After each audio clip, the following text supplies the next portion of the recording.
I'm delighted to welcome to the stage Neil Armstrong, Chairman and CEO of Fastflow Group.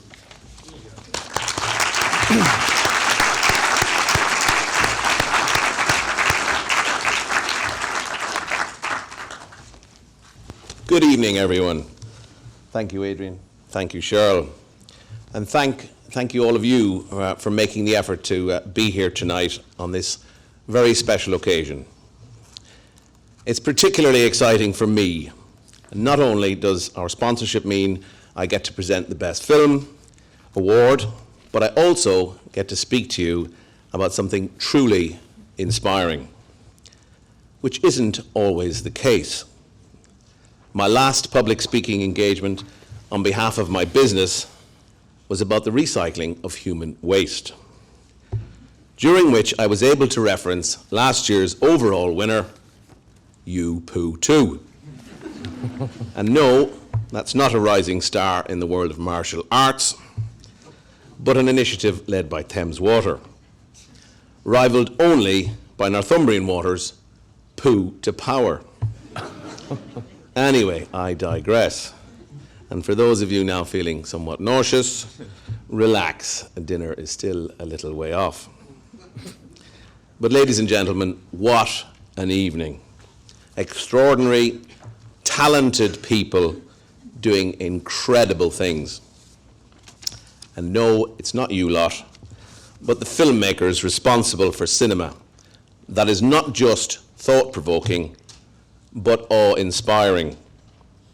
And I'm sure that you will all agree that we owe them a huge debt of gratitude. They could have taken their undoubted talents and used them in a different genre. Zombies, vampires, Martians would have probably made far more cash at the box office whilst doing considerably less to address our planet's most desperate issue. Unfortunately, these brilliant films are the exception to the rule when it comes to putting off doing anything positive about the environment, global warming, or sustainability. In life, we are faced with two types of problem. To borrow my GP's terminology, they are either acute or chronic. Now, when the problem is acute, we fix it. An Ebola epidemic, a financial problem, a flood, a broken railway. These are quantifiable. We can see them, fund them, and fix them. But when the problem is chronic, with no easy solution, we often default into denial. That denial takes two forms. The first is helplessness. Dad, we really should get a car that doesn't run on diesel. I know, son, but what difference can we make when all those factories around the world are pumping out so much pollution? What difference can I make? That's helplessness. The feeling that we are too small and meaningless to help. What difference can I make by turning off the tap while brushing my teeth? What difference can I make by installing solar panels? What difference can I make by sending a corporate mail shot electronically? It's only a few sheets of paper folded into a few more envelopes. And then there's delegation. Why should I buy a different car?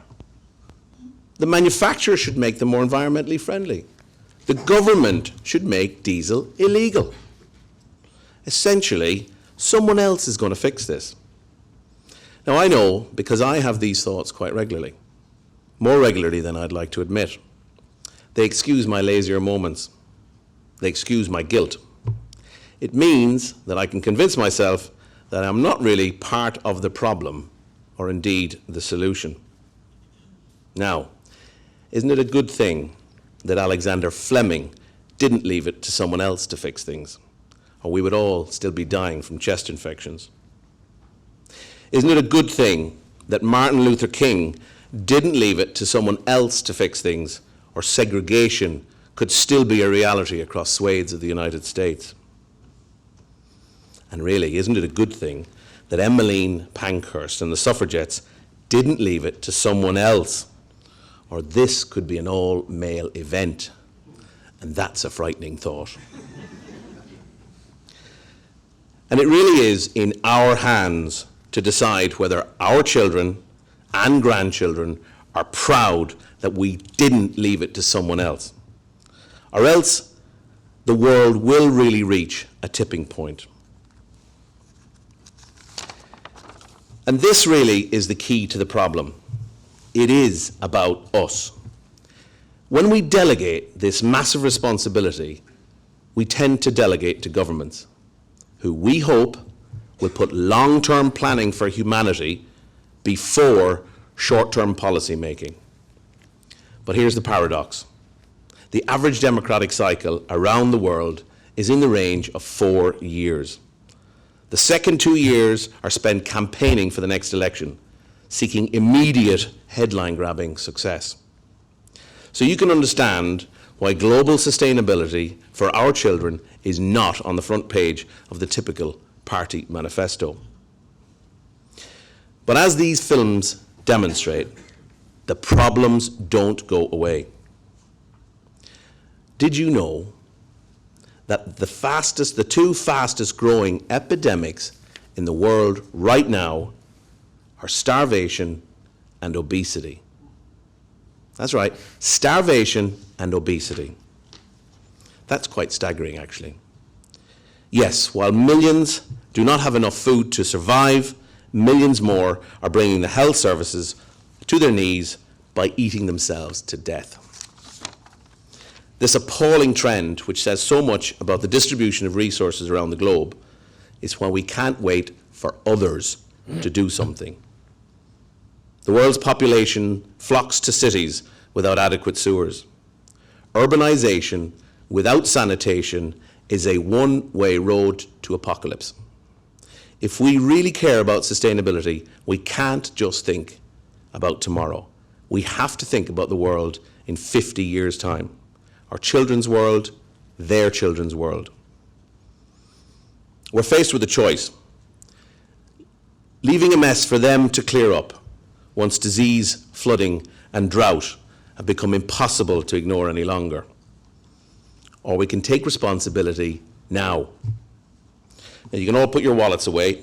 This isn't a request for money. It's a request to join me in thinking differently, in doing something about this problem now.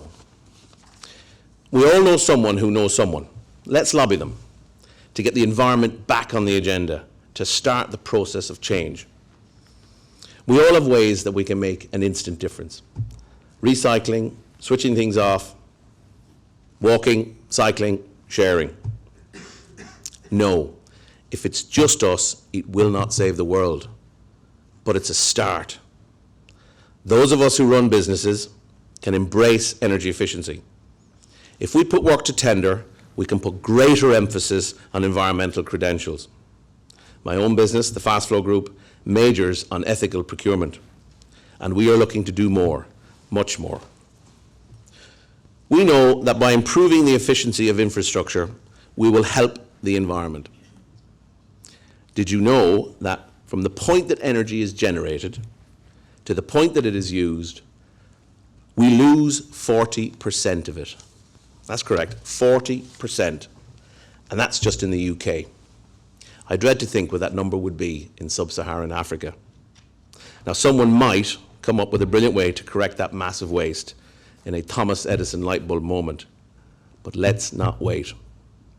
Let's draw on the example set by the filmmakers here today who've chosen to throw their creative genius behind the planet's biggest issue.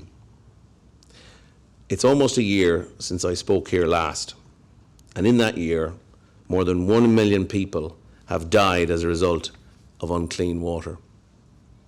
Over 3 million children have died from poor nutrition. This problem grows exponentially. Next year we'll witness even more needless tragedy, millions of times over. If that's not a chronic problem, then nothing is. Let's not just be inspired by these great films and this brilliant night. Let's do something, every single one of us, to help create a greener, fairer world. Because if we don't do it, no one else will. Thank you.